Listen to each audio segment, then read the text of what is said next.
세조가 즉위한 지 2년째가 되던 1456년 6월, 세조는요 자신 앞에 꿇어 앉혀진 신료들 향해 분노한 목소리로 묻습니다. 너희들이 어찌하여 나를 배신하는가? 그러자 세조와 마주한 신료 중 한 사람이 덤덤한 표정으로 이렇게 대답합니다. 나으리가 나라를 도둑질하여 빼앗는데 어찌 신하된 도리로 가만히 있을 수 있겠는가? 자신들에게 임금은 세조에게 왕의 자리를 넘긴 단종밖에 없다라고 선언을 한 거죠. 계유정난을 통해 왕위에 오른 세조에게 겁없이, 진짜 겁없이 이런 말을 던진 인물, 바로 이 사람입니다. 성산문. 세종대 이 브레인들이 모여있던 집현전 출신의 소문난 학자였죠. 최고죠. 자, 이 목숨을 내걸고 세조를 비난한 성산문의 시선은 곧이어 옆으로 비껴갑니다. 네, 이놈 신숙주, 원손을 잘 보필하라는 세종대왕의 말씀을 벌써 잊었단 말이냐? 이 성산문이 집현전의 동료 학자이자 오랜 친구였던 신숙주를 꾸짖는 겁니다. 단종을 향한 절개와 의리를 선택한 성산문과 이 선왕의 유지를 어긴 채 세조의 편에 선 신숙주. 자, 이 선택으로 인해 절친한 벗이었던 두 사람은 적으로 돌아설 수밖에 없었습니다. 그리고 500여 년이 훌쩍 지난 지금까지 한 사람은 충절의 대명사로, 또 한 사람은 희대의 변절자로 기억되고 있습니다. 자, 그런데요, 이 세종의 총애를 받으며 당대 최고의 엘리트 학자로 성장해온 신숙주와 성산문, 대체 왜 다른 길을 걷게 되었을까요? 자, 지금부터 그 사정을 차근차근 풀어가 보도록 하겠습니다. 자, 세종이 재위 중인 1439년, 신숙주는요 23살의 나이로 조정에 출사표를 던집니다. 신숙주가 처음으로 일하게 된 곳은요, 궁중 제사에 쓸 곡식을 맡아보는 관청 전농시였습니다. 신숙주는 전농시에 속한 종칠품 다슬 직장이라는 관직을 맡았는데요. 자, 이런 조정의 신입 신숙주에게는요 많은 이목이 지금 쏠리고 있었어요. 왜요? 무슨 이유 때문이었을까요? 진사시험에서 신숙주는 초시와 복시에 연이어 장원을 하였고, 자, 중앙정계에 진출할 수 있는 최종 과거시험 문과 이전에는 소과가 존재했죠. 자, 그리고 이 소과는요 진사시, 횡원시, 이게 두 종류로 나뉩니다. 네. 그 진사시의 1, 2차 시험에서 신숙주가 연이어 1등을 차지한 거예요. 놀라운 일이 이뿐만이 아니었습니다. 또 생원에 합격하였으며, 지금으로 치면 2개 국가고시를 동시에 패스했다, 이렇게 볼 수 있겠죠. 예. 약간 뭐 세무사 시험 합격하고 변호사 시험 합격하고 이런 거 아니에요? 그렇지. 와, 이렇게 하니까 맞습니다. 다 이해된다. 자, 그리고 바로 다음에 김인현 문과의 제3인으로 뽑혔다. 바로 그 다음에 신숙주가 문과 최종 관문, 그 문과마저도 당당히 합격을 한 겁니다. 와. 네, 요즘 스타일로 얘기하면 공부가 제일 쉬웠어요. 뭐 이런 것처럼. 있어요. 안 까먹는 사람. 가끔 가다가 한 번씩 10년에 한 번씩 봐요. 자, 이렇게 범상치 않은 두뇌의 소유자 신숙주가 조정에 나아간 지 2년이 지난 1441년, 25살의 신숙주는요 자신의 적성과 꼭 맞는 곳으로 발령을 받습니다. 바로 집현전.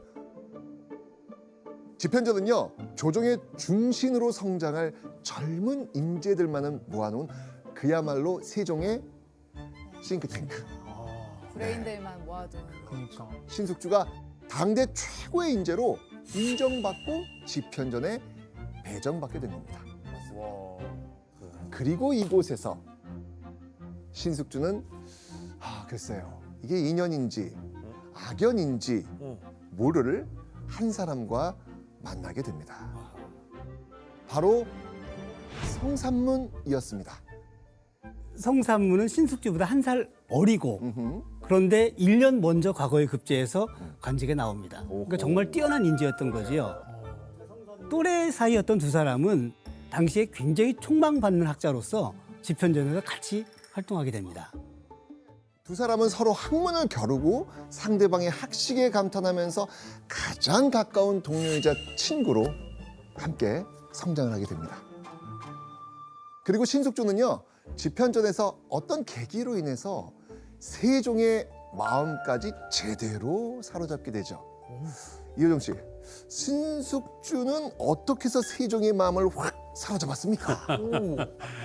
아, 예, 이게 뭐 이 정사는 아니고 야사에 기록된 얘기인데 이제 신숙주가 뭐 열심히 공부를 하고 또 독서 광이고 하다 보니까 이제 늦게까지 집현전에서 공부를 하고 있는데 혼자 남아서 불이 꺼지지 않고 있는 걸 내시를 시켜서 세종께서 가서 좀 봐라 누가 있나 했더니 신숙주가 있습니다. 그래서 이제 세종께서 살피셨다. 뭐 이런 그 기록이 있습니다. 자, 그렇게 몇 번이나 더 집현전을 살핀 내시가 마지막으로 보고했습니다. 서너 번이나 가서 보아도 그릴 길을 끝내지 않다가 닭이 울자 비로소 취침을 하였습니다. 세종은 그런 신숙주가 얼마나 가상했던지 신숙주가 깊이 잠든 때를 기다렸다가 세종이 자신의 옷을 벗어 그 위에 덮어줬던 거죠. 그 임금님의 옷이 덮여 있는 걸 봤을 때 신숙주는 기분이 어땠을까요? 기분이 어땠어요?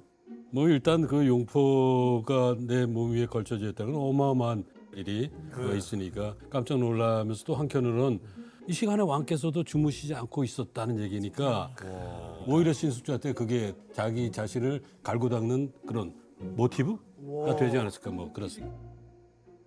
문과에 급제한 인재 중에서도 특별히 뛰어난 사람들을 모으고 모은 집현전의 소수 정예 학자들 그 중에서도 눈에 띄도록 열심히 공부하는 신숙주의 모습은요, 세종을 기쁘게 하고 신숙주를 더욱 신뢰하게 했을 겁니다.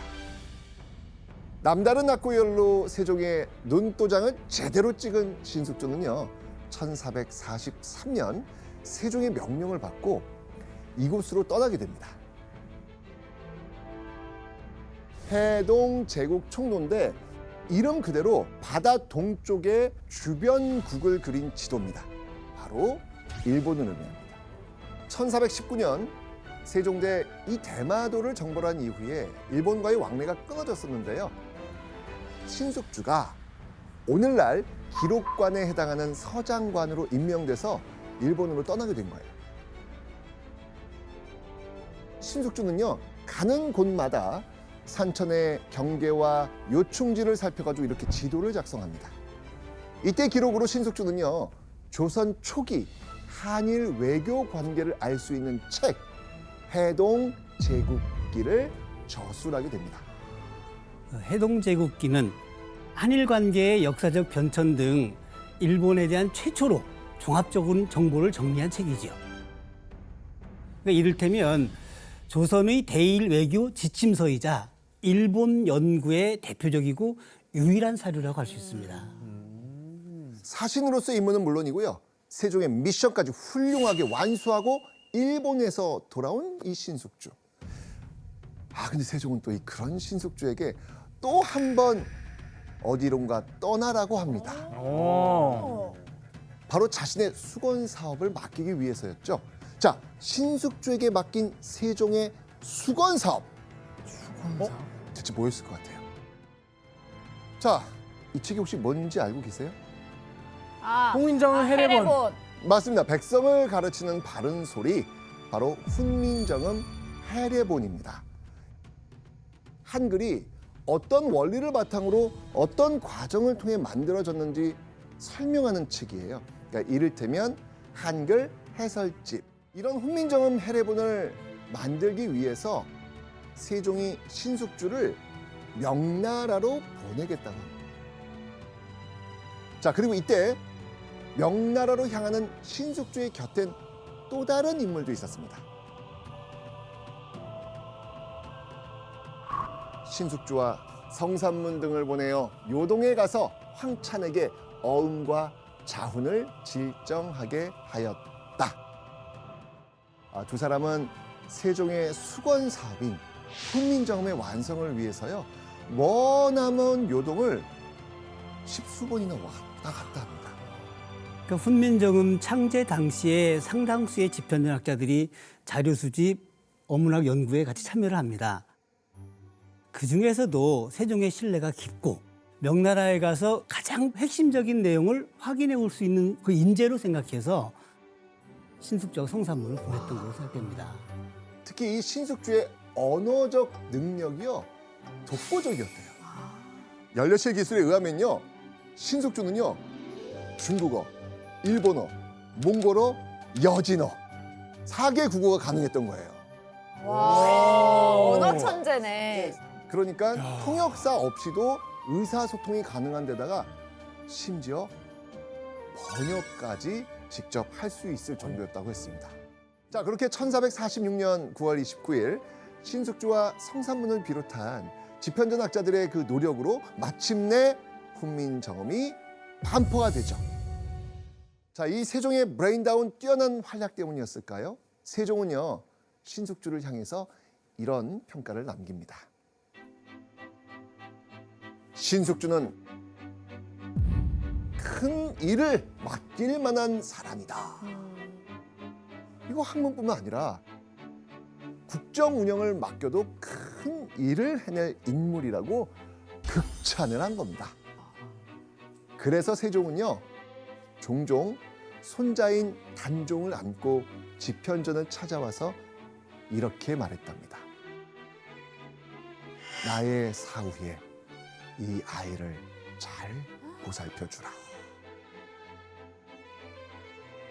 세종은요, 자신이 없는 조선의 미래를 신숙주를 비롯한 집현전 학자들에게 맡긴 겁니다. 그런데 하지만 세종은요, 신숙주에게 미처 큰 일을 맡기지 못합니다. 왜죠? 1450년 2월 17일 아이고. 세종이 세상을 떠났기 때문입니다.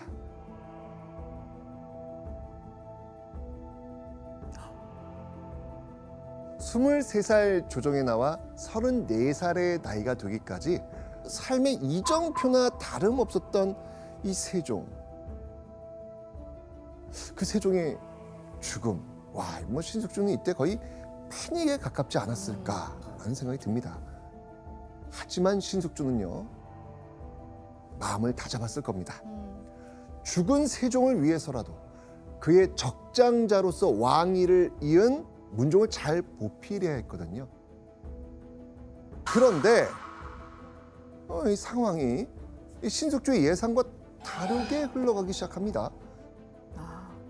1452년 5월 세종의 아들 문종이 즉위 2년 만에 죽게 된 거예요.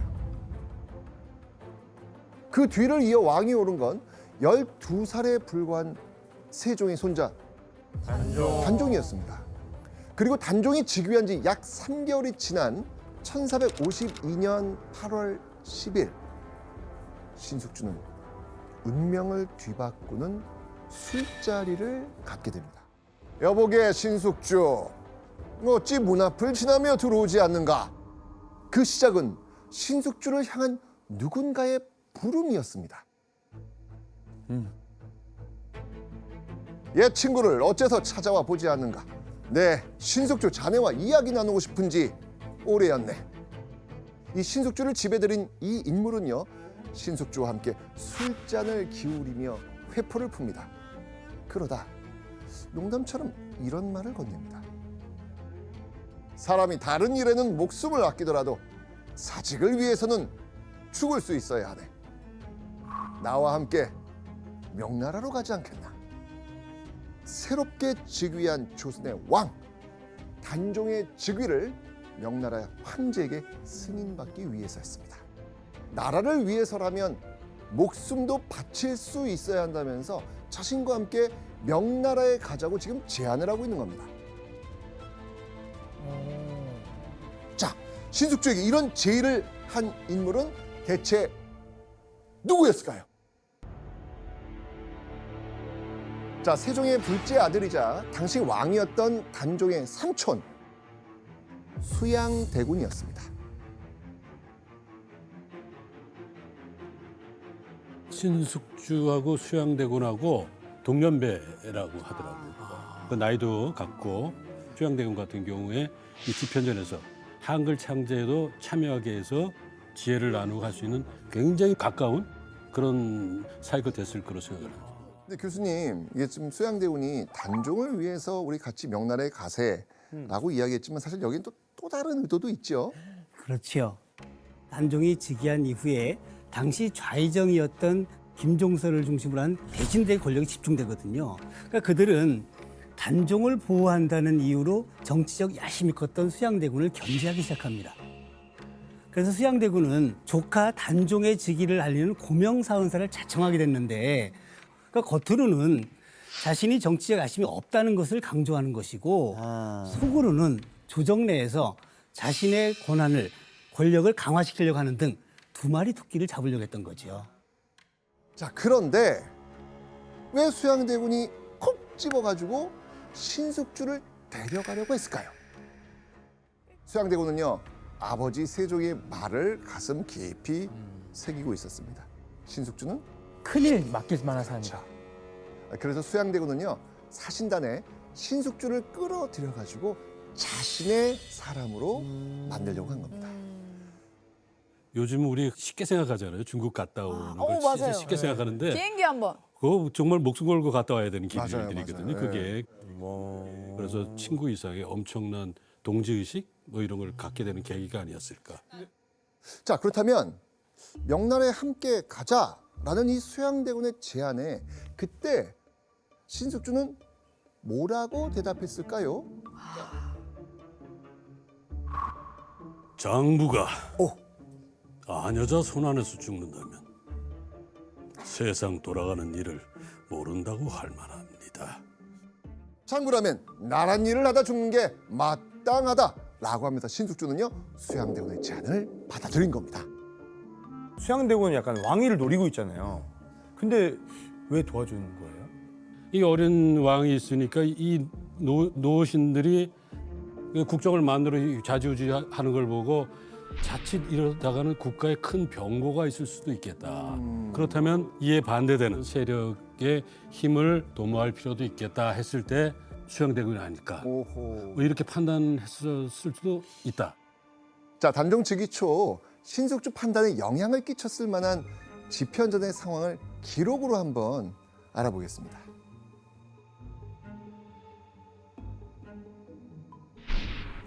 집현전 직제학 하위지가 사직하는 글을 올리기를 늙은 여우가 없어지면 내가 돌아오겠다 하였는데 이는 김종서를 가리킨 것이다.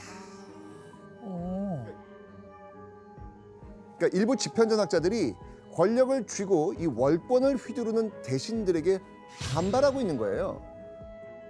그런 집현전 학자들에게 대신들과 대립각을 세우던 수양대군은 어쩌면 아군처럼 느껴지지 않았을까요? 그래서 신숙주도 수양대군의 권력욕이 왕위를 노린다는 것까지 짐작하지 못한 채 수양대군의 제안을 받아들였을지도 모릅니다. 자, 그렇게 1453년 2월 임무를 완수한 수양대군과 신숙주는요, 약 5개월간의 여정을 마치고 조선으로 돌아옵니다. 그런데 신숙주가 조정에 복귀한 지 약 8개월이 지났을 무렵에 이 신숙주는요, 이 충격에 휩싸인 조정의 상황을 맞닥뜨리게 됩니다. 제가 올해 꼭 이루고 싶은 소원이 하나 있습니다. 어떤 소원입니까? 왕이 되는 것이요. 이 무슨 수작이냐?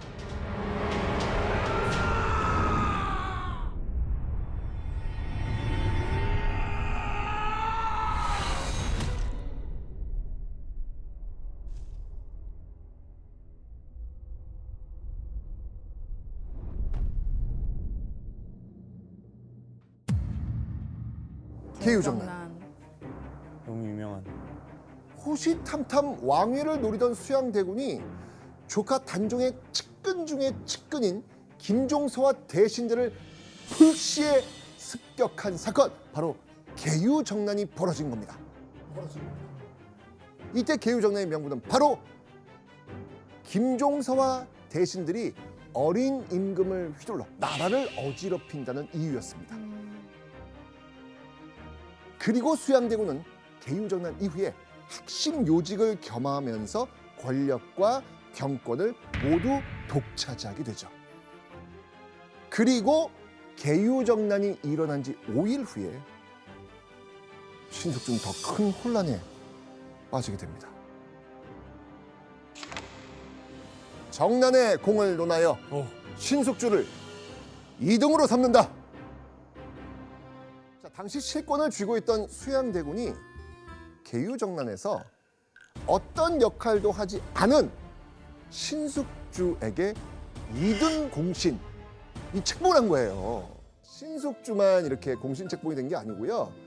계유정난 당시 집현전에서 숙직 중이었던 성산문에게도요 3등 공신을 내립니다. 이건 집현전의 인재들을 자기 편으로 삼고자 하는 수양대군의 정치적인 술수였습니다. 그래서 조선의 인재들로 꾸려졌던 집현전 학사들 중에 본인과 함께 명나라 함께 같이 다녀왔던 신숙주, 그리고 신숙주의 절친 성산문을 확실하게 네 사람으로 만들기 위한 회유 차원에서 정난 2등과 3등 공신을 책봉한 겁니다. 그런데 이 신숙주와 성산문이 받은 건요 공신이라는 명예뿐만이 아니었어요. 공신에 책봉되면서요 어마어마한 보상까지 받게 됩니다. 신숙주는요 45만 평의 땅, 어마어마한 금전을 내리고요. 성산문은 30만 평의 땅과 노비 10명을 받습니다. 와. 자, 그런데 이 두 사람 신숙주와 성산문이 이 수양대군의 속내를 몰랐을까요?